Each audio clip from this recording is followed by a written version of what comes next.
Shalom, brothers and sisters. I'm going to share some more scriptures with you. I'm sorry about the last video. Like, the phone just, split my video in half. I guess it was too long. But I want to start in Matthew chapter 5. And start with verse 1. But when he saw the crowds, he went up on a mountain. And when he was seated, his Talmudim came to him. And having opened his mouth, he was teaching them, saying, Baruch are the poor in spirit, because theirs is the reign of the Shemaim. Baruch are those who mourn, because they shall be comforted. Baruch are the meek, because they shall inherit the earth. Baruch are those who hunger and thirst for righteousness, because they shall be filled. Baruch are the compassionate, because they shall obtain compassion. Baruch are the clean in heart, because they shall see Elohim. Baruch are the peacemakers, because they shall be called sons of Elohim. Baruch are those persecuted for righteousness' sake, because theirs is the reign of the Shemaim. Baruch are you when they reproach and persecute you, and falsely say every wicked word against you. For my name's sake, rejoice and be glad, because your reward in the Shemaim is great. For in this way they persecuted the Navim, who were before you. You are the salt of the earth. But if the salt becomes tasteless, how shall it be seasoned? For it is no longer any use, but to be thrown out and to be trodden down by men. You are the light of the world. It is impossible for a city to be hidden on a mountain. Nor do they light a lamp and put it under a basket, but on a lampstand, and it shines to all those in the house. Let your light so shine before men, so they see your good works and praise your Father which is in the Shemaim. Do not think that I came to destroy the Torah or the Navim. I did not come to destroy, but to complete. For truly I say to you, till the Shemaim and earth pass away, one yod or one tittle shall by no means pass from the Torah till all be done. Whoever then breaks one of the least of these commands and teaches men so shall be called least in the reign of the Shemaim. But whoever does and teaches them, he shall be called great in the reign of the Shemaim. For I say to you that unless your righteousness exceeds that of the scribes and Pharisees, you shall by no means enter into the reign of the Shemaim. You heard that it was said to those of old, you shall not murder, and whoever murders shall be liable to judgment. But I say to you that whoever is wroth with his brother without cause shall be liable to judgment. And whoever says to his brother, Rakah, shall be liable to the Sanhedrin. But whoever says, you fool, shall be liable to the fire of Gehenna. And if then you bring your gift to the altar, and there remember that your brother holds whatever against you, leave your gift there before the altar, and go first make peace with your brother, and then come and offer your gift. Be well-minded with your opponent promptly, while you are on the way with him, lest your opponent deliver you to the judge, and the judge to the officer, and you be thrown into prison. Truly I say to you, you shall by no means get out of there till I have paid the last quarter. You heard that it was said to those of old, you shall not commit adultery. But I say to you that anyone looking at a woman to lust for her has already committed adultery with her in his heart. If your right eye causes you to stumble, pluck it out and throw it away from you. For it is better for you that one of your members perish than for your entire body to be thrown into Gehenna. And if your right hand causes you to stumble, cut it off and throw it from you. For it is better for you that one of your members perish than for your entire body to be thrown into Gehenna. It has been said, whoever puts away his wife, let him give her a certificate of divorce. But I say to you that whoever puts away his wife, except for a manner of whoring, makes her commit adultery. And whoever marries a woman who has been put away commits adultery. Again, you heard that it was said to those of old, you shall not swear falsely, but shall perform your oaths to Yahuwah. But I say to you, do not swear falsely at all, neither by the Shemaim, because it is Elohim's throne, nor by the earth, for it is his footstool, nor by Jerusalem, for it is the city of the great sovereign. Nor swear by your head, because you are not able to make one hair black or white. But let your word yes be yes, and your no be no. And what goes beyond these is from the wicked one.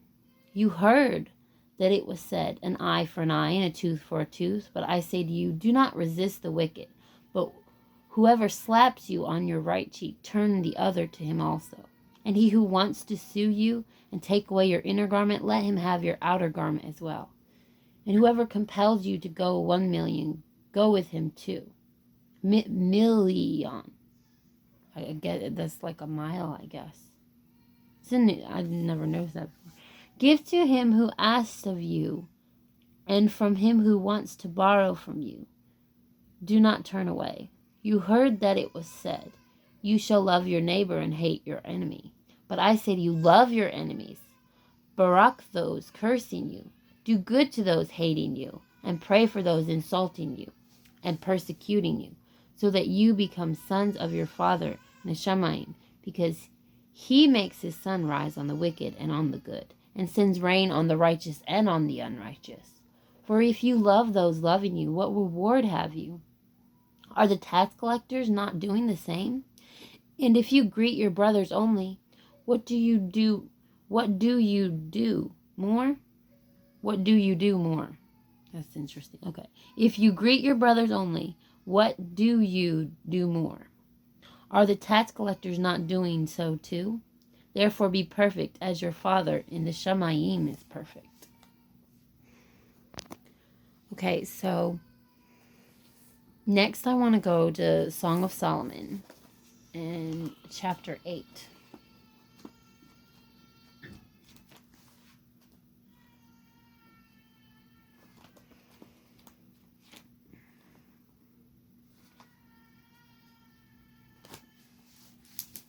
Verse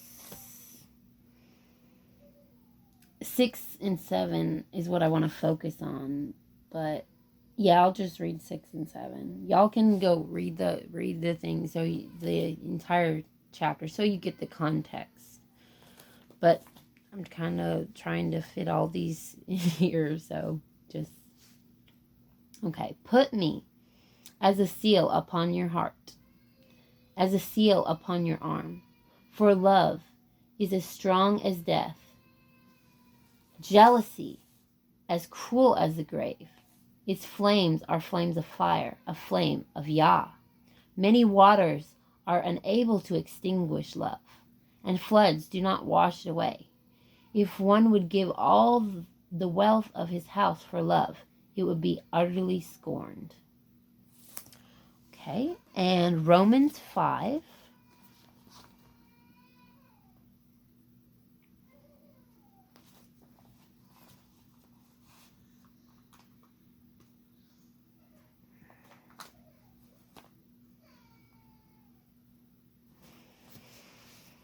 Um, 1 through 21. Now this one's like the whole chapter. Maybe I should let me think. I don't want to make the video too long, but I really want to get all this. Anyway, well, if it splits again, I'll have it split in A, B, like it'll say testimony 15B and A. So, therefore, having been declared right by belief, we have peace with Elohim through our Don, Yahushua HaMashiach, through whom we also have access by belief into this favor in which we stand, and we exult in the expectation of the esteem of Elohim. And not only this, but we also exult in pressures, knowing that pressure works endurance, and endurance approvedness, and approvedness expectation, and expectation does not disappoint, because the love of Elohim has been poured out in our hearts by the Ruach HaKodesh, which was given to us. For when we were still weak, HaMashiach in due time died for the wicked. For one shall hardly die for a righteous one, though possibly for a good one, someone would even have the courage to die. But Yahuwah proves his love for us, and while we were still sinners, Mashiach died for us. Much more then, having now been declared right by his blood, we shall be saved from wrath through him. For if by being enemies we were restored to favor with Yahuwah through the death of his Ben, much more, having been restored to favor, we shall be saved by his height. And not only this, but we also exult in Yahuwah through our Adon Yahushua HaMashiach, through whom we have now received the restoration of favor. For this reason, even as though one man's sin entered into the world, and death through sin, and thus death spread to all men, because all sinned. For until the Torah, sin was in the world, but sin is not reckoned when there is no Torah. But death reigned from Adam until Moshe, even over those who had not sinned according to the likeness of transgression of Adam, who is a type of him who was to come. But the favorable gift is not like the trespass. For if by the one man's trespass many died, much more the favor of Yahuwah, and the gift in favor of the one man Yahushua HaMashiach, overflowing to many. And the favorable gift is not as by one having sinned, for indeed the judgment was of one to condemnation. But the favorable gift is of many trespasses unto righteousness.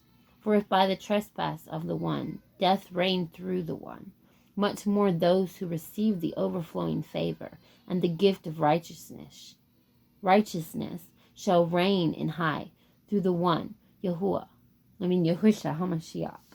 So then, as though one trespass there resulted condemnation to all men, so also through one righteous act there resulted righteous declaring of high to all men.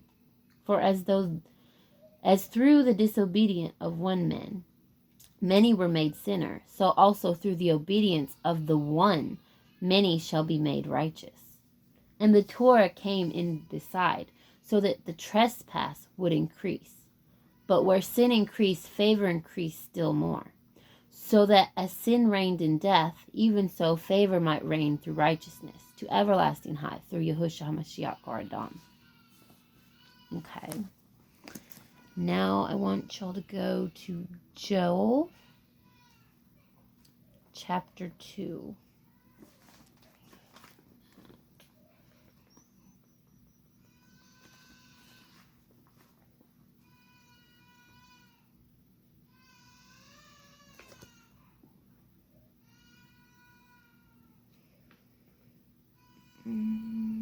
Bear with me, I'm trying to find it.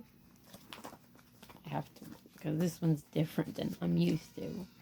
I've been in this a year, but still I have trouble trying to find where the...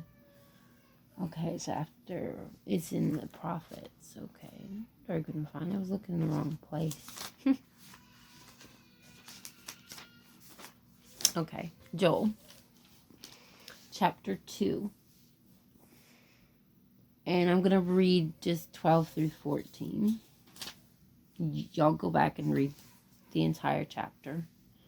Get the context. That's so important. Like, getting the context. Because if you take scripture, like if you take it just like bits and pieces, it gets to where, okay, you got to know when they're talking and what they're talking about, you know? But we're focusing on the heart, mainly verses that have to do with the heart right now. Okay, chapter 2, verse 12. Okay. Yet even now, declares Yahuwah, turn to me with all your heart, and with fasting, and with weeping, and with mourning.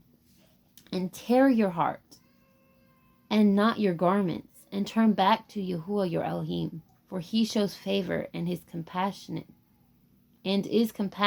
patient, and of great kindness, and he shall relent concerning the evil. Who knows? He might turn and relent, and leave a barakah behind him, a grain offering and a drink offering for Yahuwah your Elohim. Okay. Of course, when it talks about drink offering, we don't offer that anymore. We offer our lives. We sacrifice, like, instead of sacrificing animals and stuff. We are sacrificing things like that we enjoy that may not be good, might not be good for us. Like certain, like, okay, for example, in my last video I was talking about the that game. Yeah, that was a sacrifice I made you that game because I don't play it anymore. But it's just an example of what I'm talking about. Okay, now just using that example, it could be many things, a lot of things. Some people, not like, I'm not gonna like put it on an altar and set it on fire, but I mean, it's like I'm giving it up. You know what I mean? That's what I mean by sacrificing, giving it up, giving it to him. Like, I don't want this anymore. You take it from me. I lay it at your feet.